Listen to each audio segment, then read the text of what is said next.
muchos llegarán al día del juicio confiados en una esperanza carnal.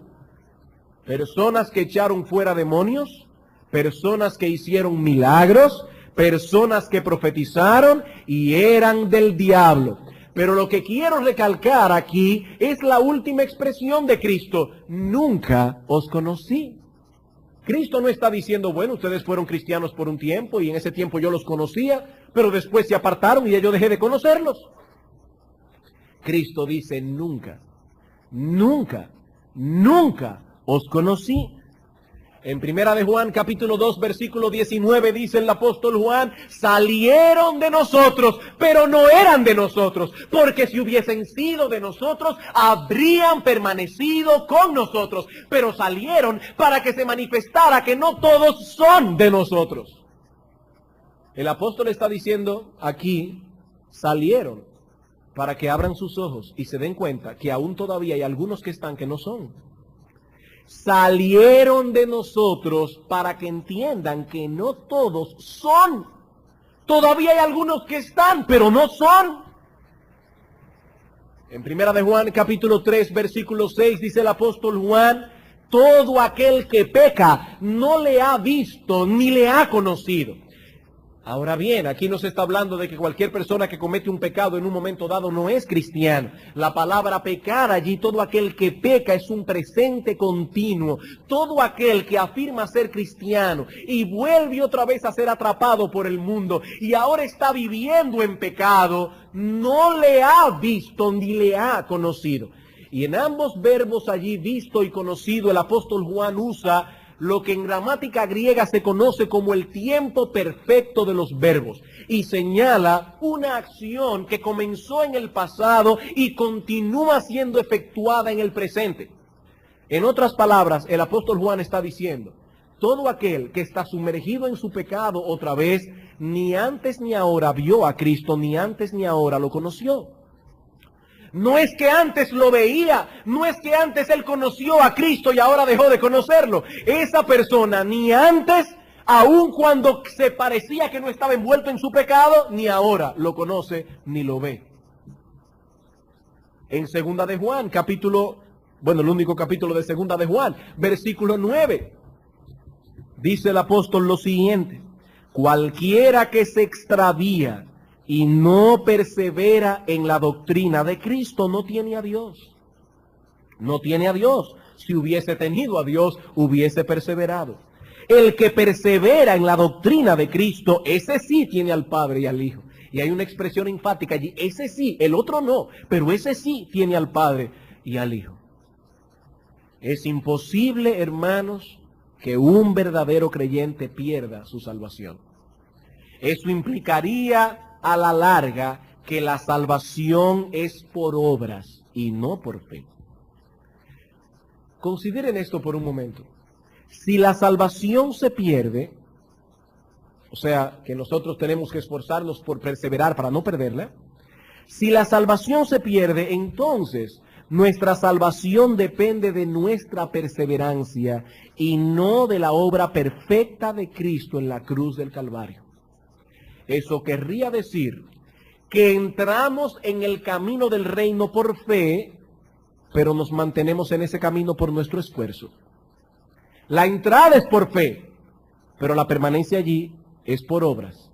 A la larga, entonces, la salvación es por obras, no por fe. Es por obras.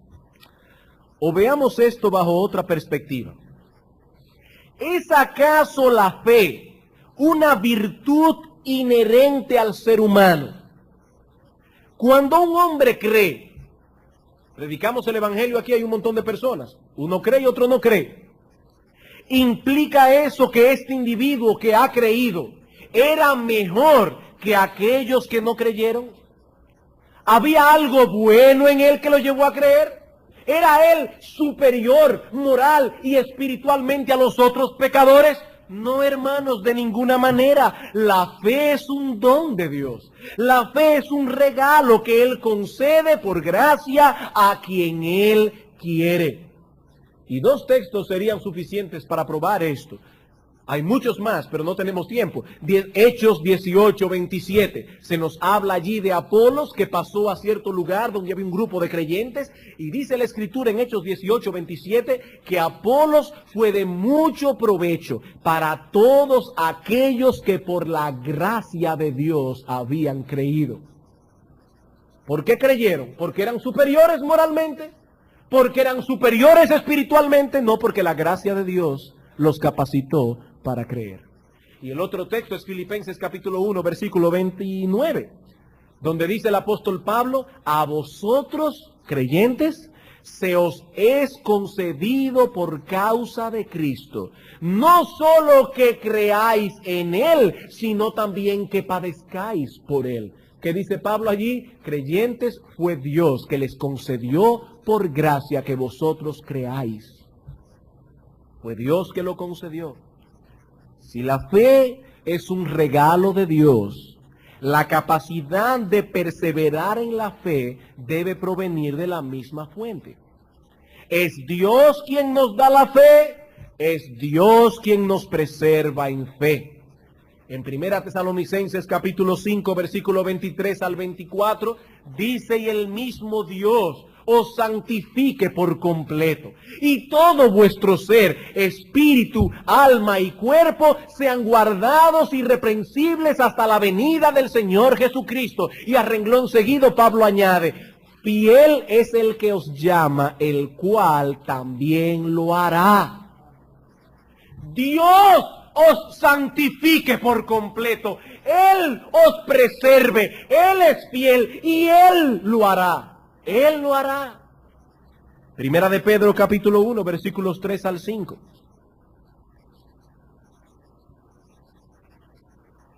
Primera de Pedro capítulo 1, versículos 3 al 5. Bendito el Dios y Padre de nuestro Señor Jesucristo, que según su grande misericordia nos hizo renacer para una esperanza viva por la resurrección de Jesucristo de los muertos, para una herencia incorruptible, incontaminada e inmarcesible, reservada en los cielos para vosotros. Tenemos una reservación en los cielos.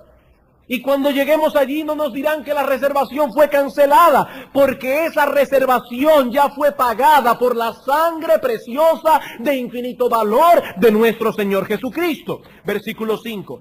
A vosotros que sois guardados por el poder de Dios mediante la fe. Hay personas que dicen: ay, si tú pierdes la fe. No, es que allí no dice que nosotros somos guardados por la fe. Somos guardados por el poder de Dios, que es infinito, a través de la fe. Porque la fe es el medio que Dios usa para preservarnos. Él nos da la fe, Él nos preserva en fe. Por eso Judas, no el Iscariote, sino el que era fiel al Señor, puede concluir su carta con esta hermosa doxología. Judas, versículos 24 al 25. Y a aquel que es poderoso para guardaros sin caída y presentaros sin mancha delante de su gloria con gran alegría, al único y sabio Dios nuestro Salvador, sea gloria y majestad, imperio y potencia, ahora y por todos los siglos. Amén. Nuestro Señor es poderoso para guardarnos sin caída. Pero aún quisiera enfocar este asunto desde otra óptica. Hermanos, ¿qué es lo que salva al pecador? ¿Qué es lo que salva al pecador? ¿Es el acto de creer? Es que cuando creemos, Dios nos cuenta la fe como una buena obra que nos hace merecedores de la salvación. ¿Es de esa manera que somos salvos? No, hermanos. Dios salva al pecador cuando pone en su cuenta la justicia perfecta de Cristo. ¿Y cómo pone Dios en la cuenta del pecador la justicia perfecta de Cristo cuando ese pecador cree? Por medio de la fe. Pero lo que lo salva no es la fe, es la justicia perfecta de Cristo, que es puesta en su cuenta por medio de la fe. El ejemplo que hemos puesto muchas otras veces: cuando vamos a un banquete y nos ponen delante tenedor, cuchillo, cuchara, lo que alimenta no es el tenedor.